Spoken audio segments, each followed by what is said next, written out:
안녕하세요 여러분, 니시영어 박원장입니다. 자, 이 강의는 이제 범어고 1학년 공통영어 1, 그 중에서도 1과 본문의 문장 분석 및 해석 훈련 학습이에요. 자, 이제 많은 고등학생들이 문장의 해석을 그냥 알고 있는 단어의 뜻들을, 아는 단어의 뜻들을 가지고 퍼즐을 맞추듯이 조합을 해서 해석을 해가는 경우들을 아주 많이 봅니다. 그러니까 이제 교과서는 또 반복을 하면서 암기하듯이 해석을 암기해서 공부를 해버리고, 근데 여기서 이제 문제가 생기는 건 지문이 훨씬 더 어려운 모의고사나 특히 부교재, 지금 우리 범어고도 부교재를 조금 이제 난이도가 있는 어려운 부교재를 사용을 하죠. 그러니까 그런 지문으로 가면 해석이 안 되는 거지. 해석을 해도 그 내용이 무슨 말인지를 몰라요. 자, 중요한 건 이제 여러분들이 문장을 해석해가는 기준이 있어야 한다는 거지. 그 기준은 영어라는 언어가 구성되는 핵심적인 원리입니다.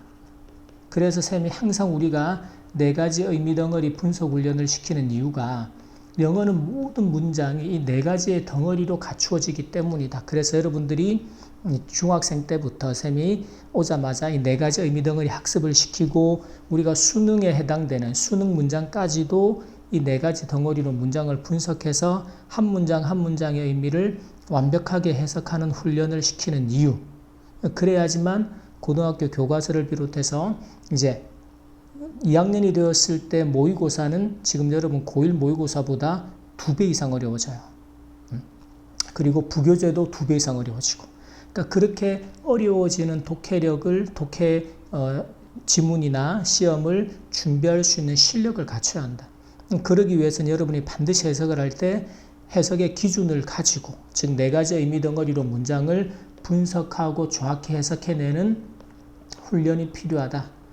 이게 훈련이라고 표현하죠. 쌤이 학습이라는 말보다. 왜? 훈련은 반복해야 되니까. 그리고 또 많은 학생들이 착각하는 게 본문 한 2-3번 읽고 해석하고 이러고 나면 본문 학습을 다 했다고 착각하는데 웃기지 마세요. 그래가지고 시험 치면 맨날 뭐라 그래? 맨날 실수했다, 헷갈렸다. 헷갈리는 이유는 완벽하게 학습하지 않아서 헷갈리는 거야. 그게 실수가 아니고 여러분의 실력이 그 수준밖에 안 되기 때문에 그래. 그게 헷갈리지 않고 완벽하게 점수로 만들 수 있는 수준까지 가려면 쌤이 늘 시키는 20회독. 교과서를 20회독을 한다. 눈으로 보는 게 아니고 귀로 듣고 입으로 따라 읽고 손으로 분석하면서, 그러다 보면 문장의 해석이 문제가 아니라 이 문장 안에서 의미 덩어리가 끊어지는 문장의 모든 구조가 다 보이게 돼요. 그 구조가 학습이 되면 그렇게 쌓여진 실력으로 다음 시험을 훨씬 더 쉽게 준비할 수 있는 뭐가 쌓이는 거야? 독해력이 쌓이고 실력이 쌓이는 거죠. 근데 공부를 암기해서 하게 되면 실력이 안 쌓인단 말이야. 다음 시험을 또 제로 베이스에서 준비를 해야 돼요. 그래서 이제 이 강의를 가지고 학습하는 우리 모든 학생들은 반드시 쌤이 하는 말 명심합니다. 그래서 처음에는 4가지의 의미 덩어리를 가지고 문장을 분석하는 훈련, 그리고 그 한 문장의 해석을 정확하게 하는 훈련, 그리고 나서 20회독의 반복 학습을 통해서 귀로 듣고 입으로 따라 읽고 손으로 분석해 가면서 여러분들이 이 한 문장 한 문장의 구조를 정확하게 이해하는, 그래서 왜 여기서 의미 덩어리가 끊어져야 되고 이 끊어진 덩어리는 앞에 명사를 수식하는 덩어리인지 아니면 동사를 수식하는지 문장 전체의 의미를 꾸며주는 건지 그런 것들이 파악이 돼야 돼. 그게 되면 어떤 새로운 문장을 만나더라도, 그렇죠? 여러분이 그 문장을 분석해낼 수 있는 실력이 쌓여간단 말이야. 그래서 실력이 쌓여가게 공부를 해야 시험을 거듭할수록 그렇게 쌓여진 실력들이 다음 시험을 준비하는 밑거름이 돼주겠죠. 그래서 다음 시험이 갈수록 쉬워지게 만들어야 한다. 쌤이 지금 한 말 딱 명심합니다. 자, 그래 놓고 이제 의미 덩어리를 가지고 문장을 분석하는 가장 핵심적인 덩어리는 동사예요. 동사가 뒤에 명사까지가 하나의 덩어리로.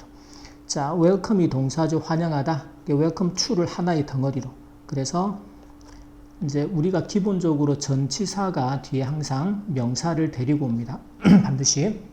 그래서 이게 이제 흔히 우리가 4가지 덩어리에 4번 덩어리, 동사가 나오는 게 2번 덩어리.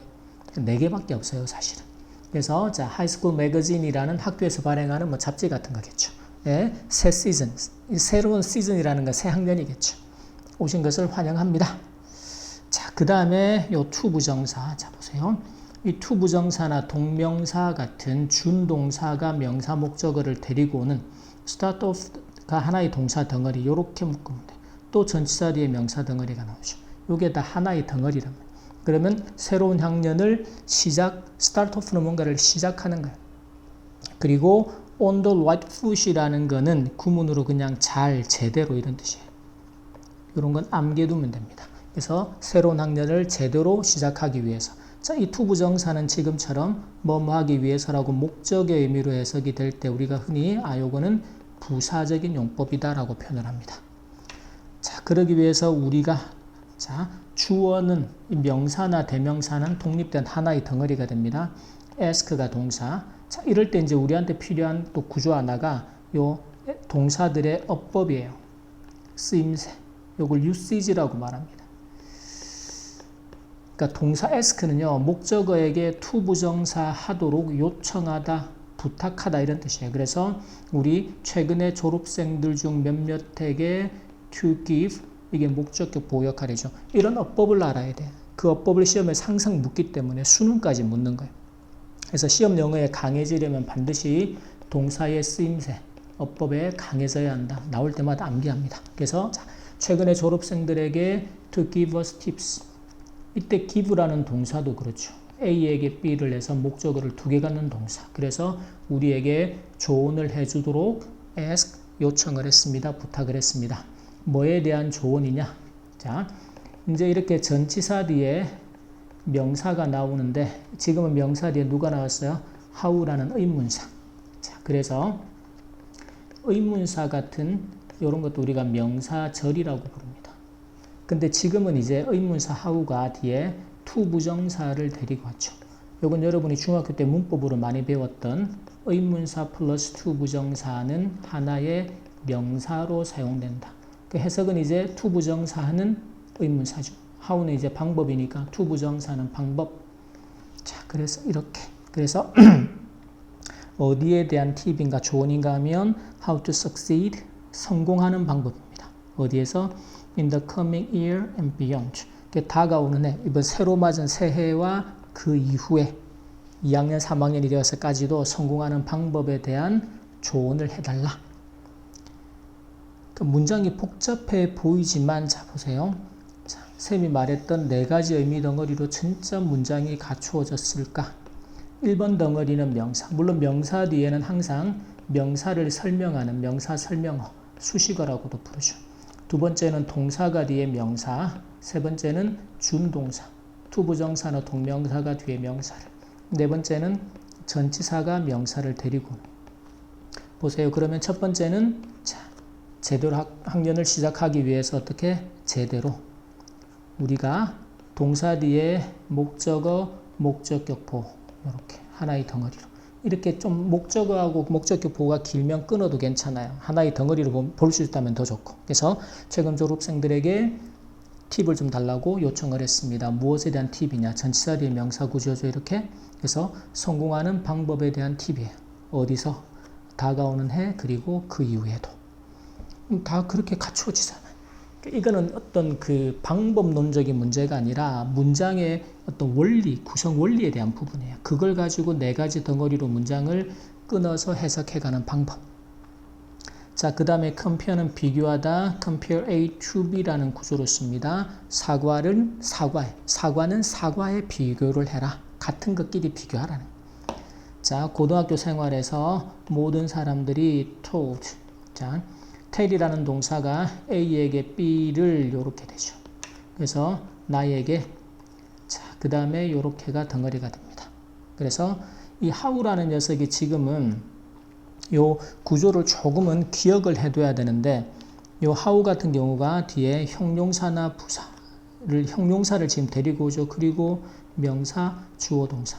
그래서 강조 의미로 사용되는 이런 형태가 됩니다.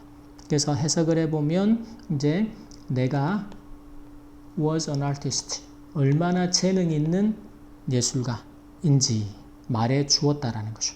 모든 사람이 자, 내가 얼마나 재능 있는 예술가인지 말해 주었습니다. So, 그래서 나는 자, dream of가 하나의 동사입니다. 꿈꾸다 무엇을 전치사 뒤에 ing 구조. 그래서 illustrator가 되는 꿈을 꾸었습니다. 그걸 목표로 했다라는 거죠.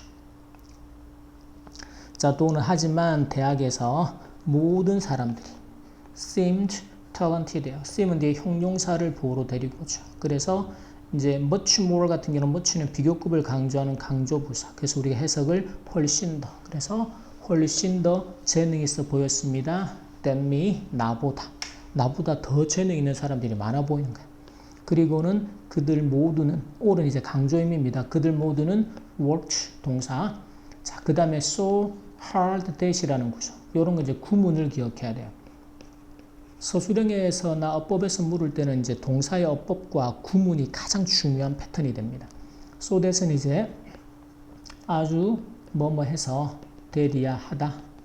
그래서 그들은 아주 hard, 열심히 노력을 해요. work 일하다도 있지만 노력하다, 학생이니까 공부하다라는 의미가 되겠지.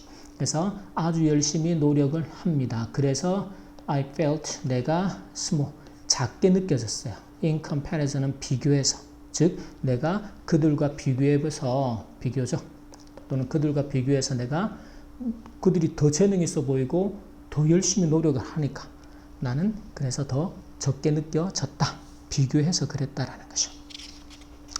자, 그리고는 내가 자, think라는 동사는 think of나 think about이나 여기 약간씩의 의미 구별은 되지만 그것까지 우리가 판단하기는 힘들고 그래서 목적어에 대해 생각하다.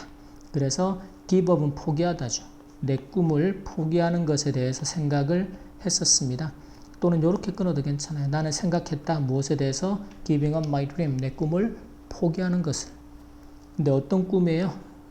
요때 이제 명사 뒤에 of ing가 아까 요 설명이 빠졌는데 원래 동격입니다. 동격이라는 건 명사의 내용이 여기 있는 내 꿈의 내용이 뒤에 있는 명사예요. 그래서 of ing 하는 명사.